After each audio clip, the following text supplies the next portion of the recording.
Stop me if this sounds familiar. 3 a.m. You're staring at your phone. He hasn't texted back in 6 hours. Again. But you know he's seen it because you watched the read receipt turn blue at 9:47 p.m. And you're sitting there, rewriting your message for the 4th time, making yourself smaller, easier, less demanding. Because maybe if you say it the right way, he'll finally... what? Care? He won't. Want to know how I know? Because you're not the first person to play this game. And here's the part that's going to sting. You're not even playing against him anymore.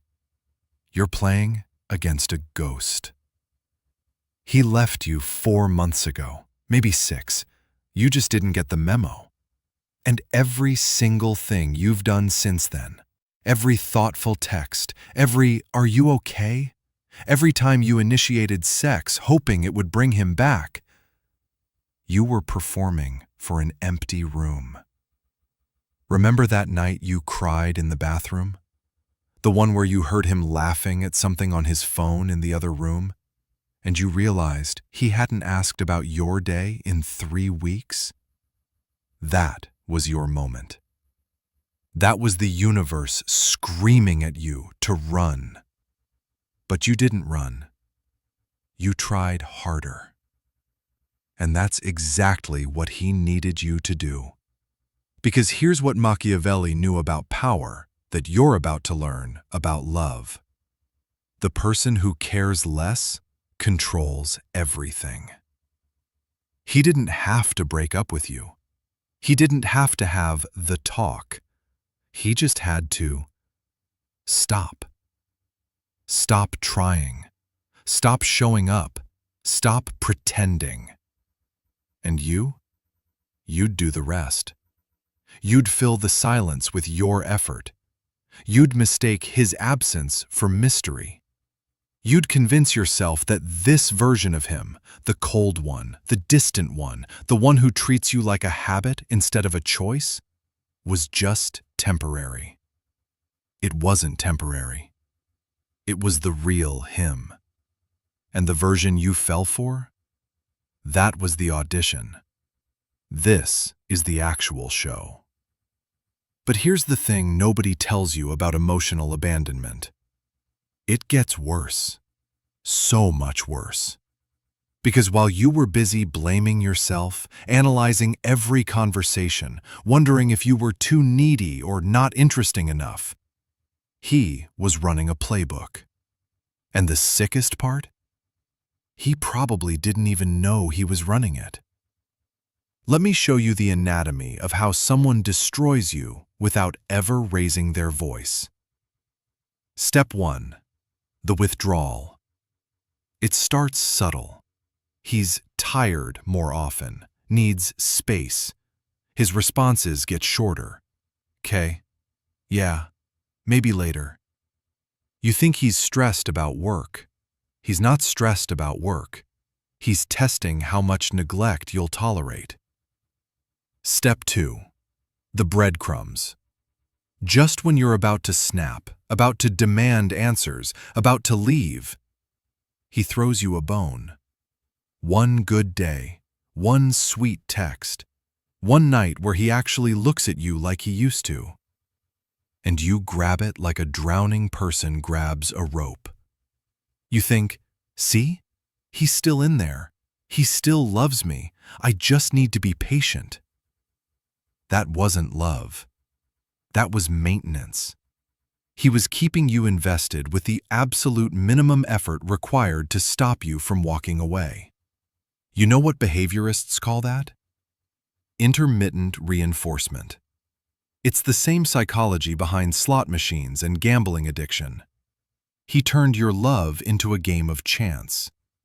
And you kept pulling the lever, hoping this time you'd win back the person you fell for. Step 3. The reality shift. This is where it gets truly diabolical. He starts rewriting history. Suddenly, all those loving things he did in the beginning, I was just caught up. Those promises he made, I never said that. That future you planned together, you were always more serious about this than I was. He's not just leaving. He's making you question whether the good parts even existed. There's a concept in political philosophy, Albert Hirschman wrote about it, called exit, voice, and loyalty. When someone's unhappy in a system, they have three choices. Voice. They speak up, they fight, they tell you what's wrong and work to fix it. Loyalty. They stay committed through the rough patches, they honor what they built. Or exit. They ghost you emotionally while their body's still in the room. He chose exit the moment things got difficult. But here's the genius of passive exit. He didn't have to face who he was. The confrontation, the guilt, the mirror. Instead, you became the problem. You were too emotional, too clingy, too much. And every time you tried to fix yourself to win him back, you were actually just auditioning for someone who'd already canceled the show. Let me paint you a picture of what was happening in his head while you were falling apart. You're crying, asking what changed, begging him to just talk to you. And in his mind, God, this is exhausting.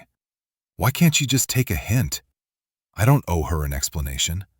People grow apart. This is just drama I don't need.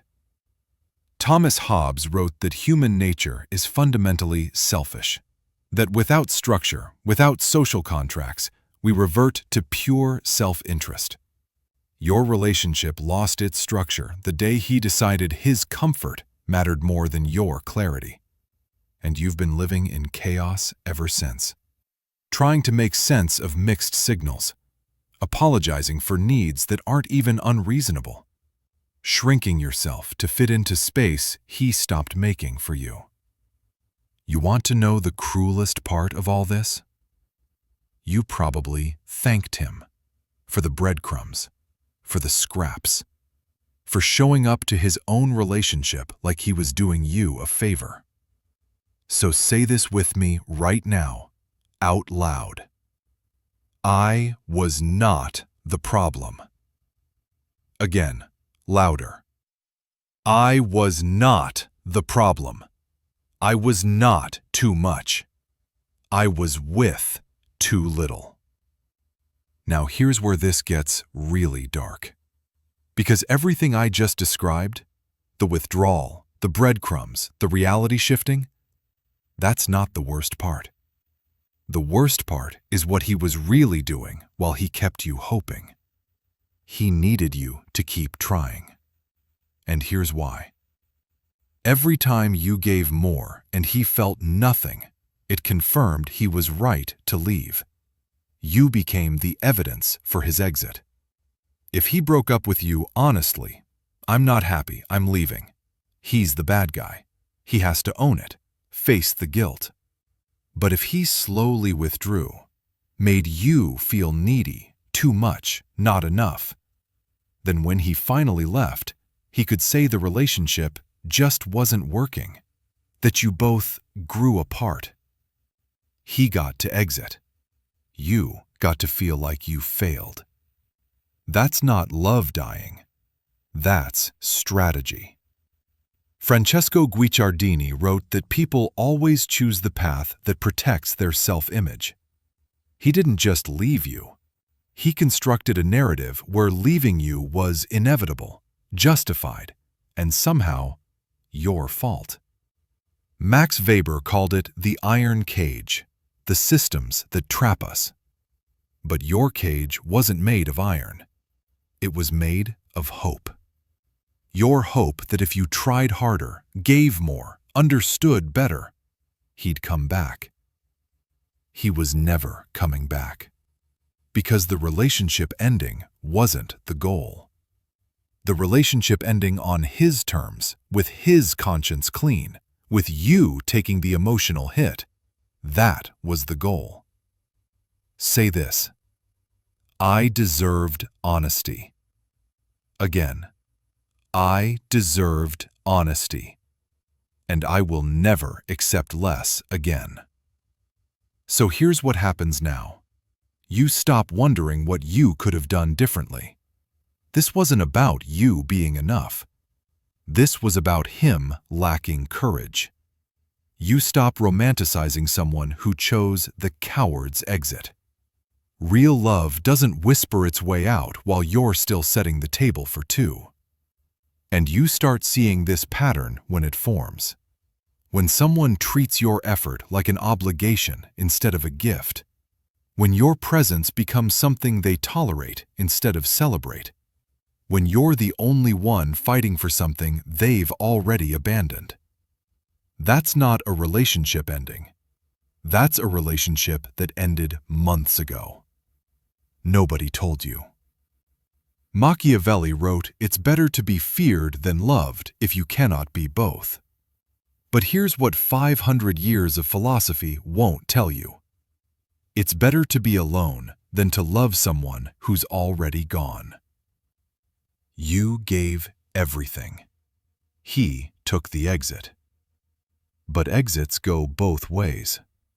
And the moment you stop chasing someone who already left, the moment you close that door from your side, that's when you get your power back. If this hit you, hit that like button. Not for me, as a marker for yourself. A moment where you chose truth over fantasy. Share this with someone who needs it. Someone still trying to win back someone who already chose to lose them. And subscribe, because we're just getting started on the psychology of the games people play, and how to stop playing them. You deserved better. You still do.